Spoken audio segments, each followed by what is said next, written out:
Hey, hello everybody, it's your boy Speed here, and today we're going to be looking at Team Secret against Enigma. This is a game where Team Secret won 41-16, and I'm primarily going to be putting my focus on two things. One, the drafting stage. I haven't made a drafting video in a while. I just want to kind of talk about my thoughts on why they pick certain heroes and their general strategies when it comes to drafting. I obviously don't know them in and out. I can't actually talk to Secret. If you're watching this video and you're from Secret, let me know. I want to talk to you. But alright, yeah, we're going to be looking at the draft, then we're going to look at Matoma Man URSA. He buys some nice items, he's got that Swift Blink, you know what I'm saying? He's got a Battle Fury, and I just want to talk about why he goes Battle Fury into Blink rather than the standard, at least what a lot of people are going, which is Battle Fury into Sanch and Yasha, this mix-up, which I actually think is quite a bit better. But nonetheless, if you guys haven't subbed to the channel and liked the video yet, come on, what? Are you serious? On top of that, have you not spent all your money yet? Have you not ruined your credit score for gameleap subs? That's insane. Alright, let's start it off. Not going to waste too much time on the bans. Io, Bat, Nyx, Chant. Just strong heroes they don't want to play against. It's always kind of just how first phase bans go. It's like, this hero is way too strong. Then Team Secret, they lead with the Puck. Puck is one of the best first phase heroes in Dota. Can be played 1 through 5, literally any role. I guess not really safely, but you basically could. So there's that. Then Enigma responds with the Shaker. Shaker's a common Puck counter, but honestly, like very often this hero is not a response to this hero necessarily. A lot of the time it's just like, yeah, we're taking the second best hero or a hero we like. Then, after that, we see the Rubik. Nothing crazy here. We see a Rubik. That's obviously in response to the Shaker, so that is a response pick, no doubt. Right, they go for the Rubik. Hard counter to Shaker. You can obviously lift when he Echo Slams. You can lift to save your team. And most importantly, you can steal Fissures. So there's that. Then Enigma responds with the Morphling. This is what I'm saying. This is why the Shaker, it's not really a response pick, you know what I mean? It's just like, they clearly just wanted to play Earth Shaker Morphling. They're just like, yeah, we're picking Shaker Morphling. You can try to counter us if you want to. That's Enigma's, you know, idea here. And obviously, Team Secret did manage to respond well to it, at least within gameplay, because they ended up kind of crushing this. So let's continue going.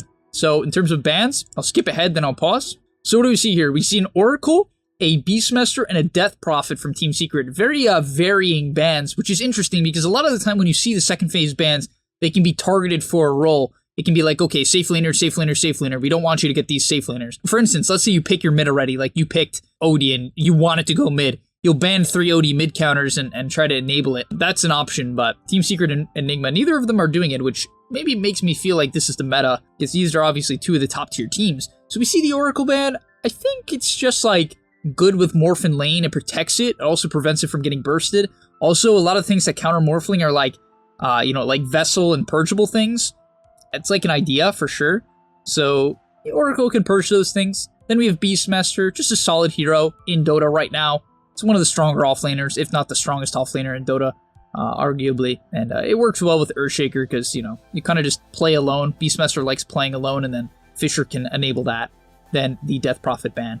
Another hero that lanes well with Shaker. It's very self-reliant, so there's that. Then Lycan AA and an AM ban. AA ban is really cool. It does work very well with Shaker Morph because these heroes, you know, they can have the stuns. They got the lockdown. AA, as long as he's got the frontliners in the lockdown, he can pump out that damage, really amp up that damage from the backline. I wouldn't say it's like a great laner with Morphling for sure, but I guess Team Secret just fears it in terms of like a mid-game hero, which I actually think AA is mad underrated. The Lycan ban is just, we don't want you to play Lycan. That hero's kind of still busted.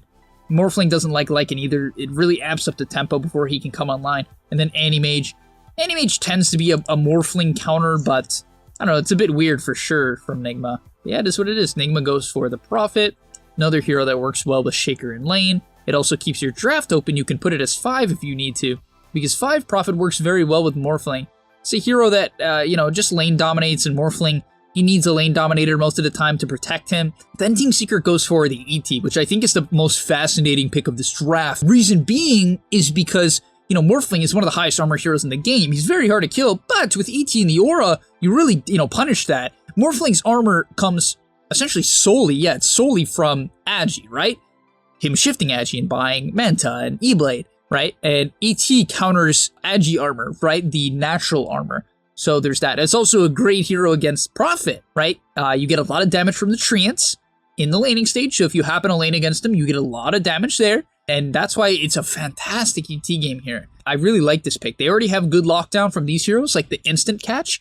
ET's not instant catch, but they already have that. So, you know, it's a really great ET pick in my opinion. I think it was super heads up. Then we see a Doom pick. I mean, I guess it's just cool. Like, it counters a lot of the hard carries that Team Secret needs here because they do need a hard carry to fill in this draft. It's good against Puck if Puck is mid. I would say it's decent against ET as well. If you Doom him when he's got his spirit, not only does it purge it, you can run him down, no problem. Then we see the URSA from Team Secret. They clearly know that this is a good URSA lane. You are very good against Doom in lane. You're pretty good against Prophet in general, just because if you get on top of Prophet, he can't deal with it. Shaker, I don't know, Shaker's just Shaker. And then Morphling, I actually do see as URSA, it's a weird matchup, because if Morphling catches the URSA, you can blow up URSA with your E-Blade, but if it goes the other way, URSA can not only blow up Morphling, he just does so much damage that it forces Morphling to shift a lot of strength early into the fight, and so I do see the value in this pick, for sure. Good laning stage, and I would say pretty good matchups as well. And then finally, last but not least, we see an Enchpan. I think they're just afraid of this being a mid-Doom, right? They probably think it's a mid-Doom, and they're going to pick like a 5 to protect the Morphling, and Ench is also pretty good against URSA, because you can purge Overpower in the mid-game. It actually is a viable idea, funny enough. Like, literally just that is a viable idea. Then we see the Invoker ban, just plays really high tempo with these heroes. But yeah, Team Secret's bans are really weird for sure. They are really weird. It's like support and then mid laner. But we see 2 mid laners from Nigma, so they obviously think that this Puck is 5, which it tends to be with Team Secret. Puppy seems to play it most of the time. So they ban out the Storm and the OD. OD is naturally a hard counter to Morphling. Storm, Orchid Storm is very good this game. They do lack early game catch. None of these heroes can kill Storm early on besides like Doom, but you can definitely play around that. And Secret goes for the Void Spirit, kind of like just like the safe pick here. It's just a mid laner. You don't have last pick, so you just need a hero that controls the tempo, can make plays, and sort of be the frontliner. They actually do sort of need an initiator frontliner. URSA can't really initiate until he gets like a lot of items, but for the first 15 minutes, that's not going to be the thing. Same thing with ET. He needs items to be the frontliner, the Ags for BKB, so I think the Void Spirit pick, they just need a hero to go in. And then Nigma, they also don't have last pick, right? And Nigma finishes out the draft with a Darkseer, which is, I mean, it's definitely something. It's a weird pick because it's not like, I wouldn't imagine it to be great against URSA. I don't see Darkseer and I'm like, wow, that's the URSA counter. To be fair, you know, Surge can seemingly be good against URSA until he gets Basher. Surge is obviously good for that. The illusions aren't too valuable this game, I'd imagine. You're not picking it for that. I guess the lane cut is okay, but Shaker is probably one of the worst melee heroes you can pick that I know of with Darkseer to like go aggressive, because Shaker tends to not really want to frontline with shells. However, he does have a lot of armor now, so I guess it's better than it used to be. That's just what's on my mind. It's definitely weird. Darkseer is like a very odd hero, you know? It's one of those heroes that's it's just odd. It's got a weird laning stage. It's just a really weird hero. So when you see Darkseer, I for sure get the feeling that, like, you know, I already know they lost the game, so it even makes me more skeptical about the pick, but it doesn't really dominate any lanes, typically. It's just like a very greedy hero from the off lane. It tends to be very, very greedy. But alright, yeah, they didn't need wave clear, to be fair. A little bit of wave clear. They do have the Prophet. Doom is decent wave clear, but it does allow them to shove waves, and I would say it's good to have a shell on Doom as well, so there's some viability here. But alright, let's watch some Matuma Man URSA. Oh, it's actually mid! Oh, really cool. So Secret's been doing this quite a lot. Enigma's been doing this too, where, let's say, you pick a hero like URSA or Slark. If it happens to have a good mid matchup, you just put it mid. Like Slark, what's the common one for Slark, you might be asking? Batrider! If they pick Batrider mid and you have a Slark on your team, you just put the Slark mid, you start items with a wand. Yeah, you just go like wand 3 branches. That's been like the common build. And yeah, that's just what you do. You can see this is obviously a nice URSA matchup. Beats him down there. Doom obviously wants to devour the range creep to start the lane. That's quite common. And yeah, I love this. This is cool. I want you guys to see how advanced this is. Essentially what you do to enable URSA as a hero. Very hard to do, but it's definitely possible with a lot of practice. Here, he wants the Doom to step up, right? He doesn't want to chase Doom, doesn't want to go under tower, wants Doom to step up. How do you make Doom to step up? Well, you faked it an eye. So he puts it about this range. This is the range you want it, where it's 2 auto attacks away, right?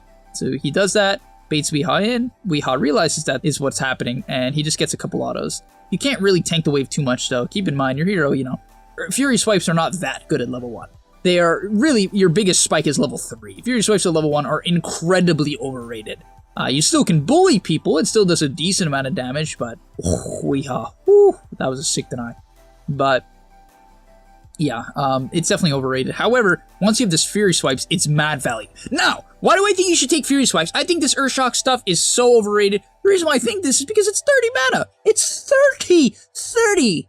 That's nothing. You literally can use this off cooldown and you'll never run out of mana, right? I mean, not literally, but pretty close to that. You know what I'm saying? Like, you can essentially just spam this spell. You could spam it for, you could use it for denies, you can use it for CS, for harass. You can use it for all the things you want in the laning stage. CS, denies, and harass. That's all you need. And so I really love this skill build, and I think we're actually going to continue to see more and more URSA who are not only getting picked, I think this hero is actually somewhat underrated, not only getting picked, but also maxing Fury Swipes and taking a value point in Earthshock at level 8. I love this a lot. Now, he still goes a Wraith Band, which is kind of weird to me. I prefer going just like Wand or Orb of Corrosion, just because like the attack speed's not bad. You don't constantly have overpower, so it is still good for farming, but I don't know. I do think that the Wraith Band is not the best. He did have it for starting items though, so I guess he's kind of just completing it to some extent. In fact, he's even going Shreds, which does make it seem like, okay, he values two things, probably the int from Shreds and the attack speed. You know, he just must feel like overpower isn't enough, which it's sort of not, especially when you're farming. You know, once you don't have overpower, if you have phase boots, you farm really slow, so there's that. What's nice about this Fury Swipes build, especially if you happen to be mid, but it's still good safe lane, is you can really kill camps, especially camps like Mud Golems. You know, if you don't have Fury Swipes, it takes forever to kill these Mud Golems. And so, yeah, I'm just a big fan of this, obviously. Now, at this point in the lane, what do you want to do as Ursa? You might be saying, oh, he has boots and an orb of enemy. He's got to dive, kill. No, not necessarily. What's really great about Ursa is that he scales much better than people think, especially in pubs. People are like, Ursa falls off. No, he doesn't. This hero does not fall off. Ursa scales incredibly well. Like, I really mean that. His talents are very good. 12 agility at 15. Well, he's got mana regen, which helps you farm. 12 agility at 15. Then you take Fury Swipes damage. It amps it up by a lot. Like, sure, it's like slightly better than one value point, but one value point in this spell is pretty nuts. It really amps up the damage because it's per stack, right? So it's really insane. And then you get 3 overpower attacks at 25, and you just shred people. Now, here he gets a haste, so he ganks.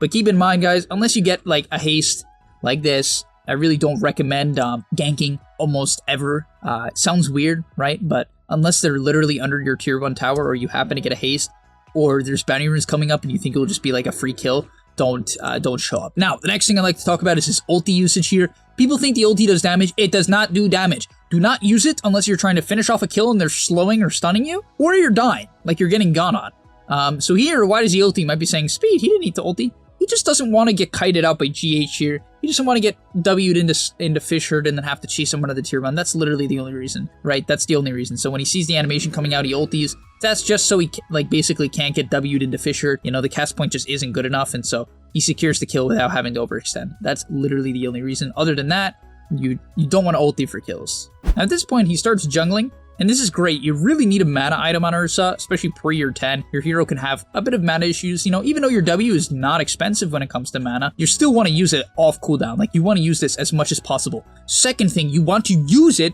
we'll go over this again in the mid game, you want to use it before engagements, right? So, if let's say he wants to push out mid, or he wants to farm this camp and he's standing here, or he wants to go on the Doom, you pop the W beforehand. Why? Because the cooldown is lower than the duration. Anytime you have a spell that has a lower cooldown than the duration, and you can, you know, it just lasts on you, that type of thing, you want to pop it beforehand, right? So he pops it beforehand, and now he has, right, he can have 2 overpowers if he needs.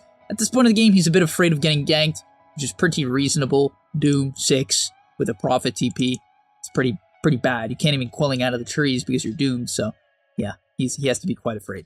Other than that, though, it's time to flash farm, baby. And this is the URSA method. You know, you're just going to be pushing in the wave, pushing in the camp, pushing in the wave, pushing in the camp. And of course, the nice thing about this overpower build, too, is it really enables you to take Ancients, which he's obviously going to do here. You can do this on Radiant or Dire. It works on both sides, so you can kind of just execute on this strategy every time. Coming here is kind of why, like, showing up the fights early on is a bit hard. If the enemy team is fast, especially if it's like a Doom with drums phase, it can be very hard to get on top of them. You know what I mean? Like, your hero, you just don't have any movement speed items yet, right? Especially if you go this Treads build. I do think you can go phase, but it's quite a bit worse for farming. and therefore he struggles to run this guy down, and rightfully so. Even with the value point in the Q to close the gap, he still struggles to get on top of the Doom, so that's why I'm not like a huge fan of ganking, unless you decide to go phase boots and Windlace. However, I'd still like to show off this fight here. I think it's a good example of an engagement that you do want to show up to. Anytime it's very close or under your tower, and the enemy team is going to chase, you do want to show up. Right here, Weehaw goes in with the Doom, and that essentially means, hey, we're committing. Nigma is saying we're committing. If you commit Doom, you're committing to the fight. That's just Dota, you know? And that's sort of what we see here, right? We see them committed with the fight, and so he TPs in. Why? Because the attention is not going to be on the TP. When you TP in and the fight's not really going on, what happens? Everyone pays attention to the TP and they run away. But in a situation like this, that's not what Nigma's going to be looking at. They're going to be looking at the doomed hero and the ET who's running in and the Puck who's on the side lane, right? And so he's able to run in here and burst Weehaw quite quickly. So, oh my god. Dude, ET offlane. I think this hero's mad underrated. Look at this. Look at his damage. He gets the spear back. This is also part of the reason why Doom gets shredded, right?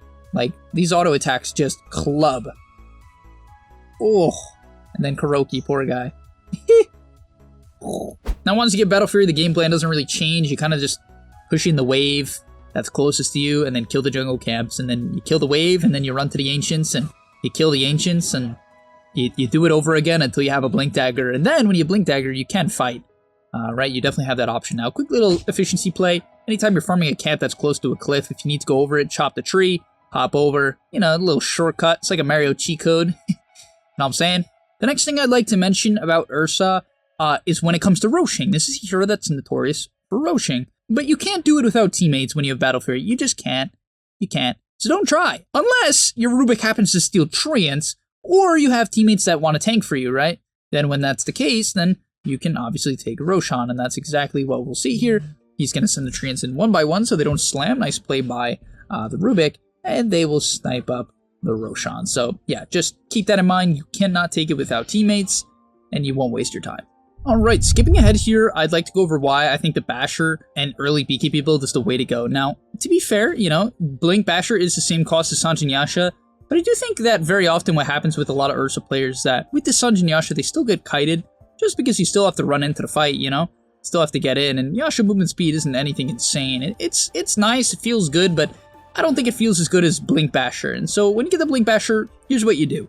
You pop your overpower before the fight starts, and then essentially you jump the first person you can get on top of. In this case, it sort of happens to be the Doom, you know. He leads with the Q, has the Basher, Doom pops the BKB, which is sort of why he didn't want to go on the Doom. He knows, like, if Doom BKBs, he probably can't one-shot him, and then he's going to kite out, right? You want to get that blink up and make sure you can burst people, right? Very important. So he's going to look for Kuroki. You know, typically you don't really want to jump support Prophet, but if it's the best option you got, then you'll go for it. He ends up getting kited out here, but you'll notice the pattern is kind of just the same for URSA. It's go in, try to burst someone, kite out. Go in, try to burst someone, kite out. Alright, here is your main power spike. The Abyssal comes online. This is where things get spicy. He blinks in here, doesn't actually lead with the Abyssal, only because the Doom is already stunned. So really nice, you know, just awareness to not pop the Abyssal right away there. Because of that, they're able to find the Darkseer, he Abyssals to close the gap, and they pick up a double kill. After that, you're immediately into Roshan. And this is what you see, like, within really good URSA players. They understand how important and effective, you know, taking Rosh is, especially at this point in the game. They find the Darkseer Courier, and they're able to snag another Rosh, including the cheese. And this is where the game really begins to get out of control. You know, once URSA has Aegis, he can kind of just jump whoever he wants, and boom. So I'm talking about the Morphling counter. And when you got this Blink Abyssal, Morphling goes, you know, from full HP to none very quickly. Sure, he did have a Fade Bolt and a Fissure and a Void Spear to help him out. You're probably not going to solo kill Morphling yourself unless you're, like, miles ahead, but it's still something to keep in mind. And now he's finally able to start taking some towers. You know, the Battle Fury build, it does enable you to be somewhat of a siege hero. You have decent attack speed, high, just, you know, damage.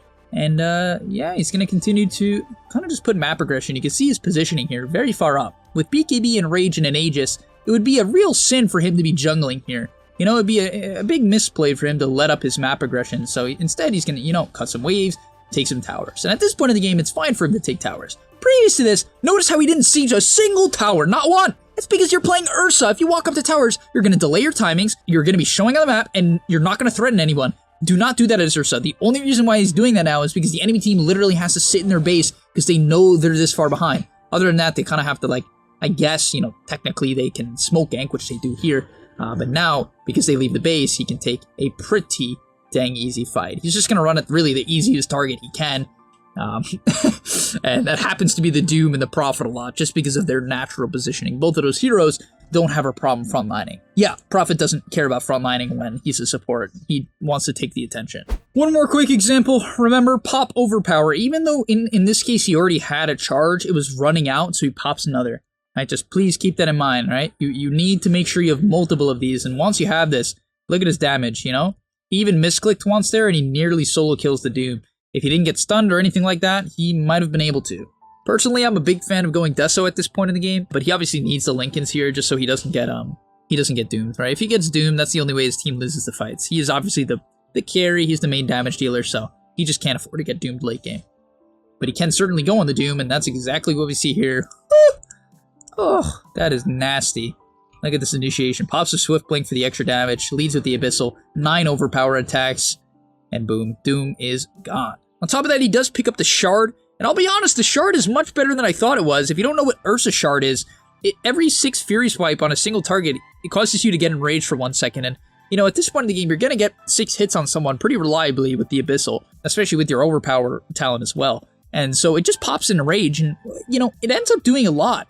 It can, you know, just basically make a defensive Fissure useless, or it can end end an Orchid much quicker, an E-Blade or anything like that. Whatever gets used on you, it really does help a lot, and it does purge things as well, you know, because even if you're silenced, you still can get this, right? Because it's not based off abilities or items, so even if he's doomed, I'm pretty sure he can get this off. Oh wait, unless Doom breaks him, which I think is the Doom Max, right? But yeah, at this point, he's just mega strong, killing everybody he wants. Does have to be a little bit careful with BKB on cooldown, but yeah, that's going to be about the end of this video, as Secret will proceed to take one more Roshan. Pretty standard URSA gameplay, right? You take Rosh, you go fight. You take Rosh, you go fight. Bada bing, bada boom. And that's going to be about all. Actually, we'll watch him end the game, just because it's fun. As we watch the final fight, look at this. They all run away. They know he's coming, and they're like, ah, get away. They know they can't fight this URSA. This is late game URSA. He is 13k ahead of the enemy Morphling. That's what I mean that your hero scales. You're actually like, not only do you threaten the map because you're your hero that naturally can kill people, which is what I love, you also just scale. Like, I don't know, this hero just seems really good. The only downside URSA has is if he gets off to a bad start, it can sometimes be hard to recover. His laning stage is quite bad against certain heroes, right? He can get kited very hard by certain lanes, like the ranged slow heroes. But nonetheless, yeah, I think this hero's good. Make sure you got decent matchups, especially if you got some winning matchups. Definitely think this hero's strong. Thanks for watching. I'll see you in the next one. And peace. But yeah, that's going to be about all, folks. Remember, click the link down below and subscribe to the gameleap website where we have thousands of videos, and I'll see you in the next one. Peace.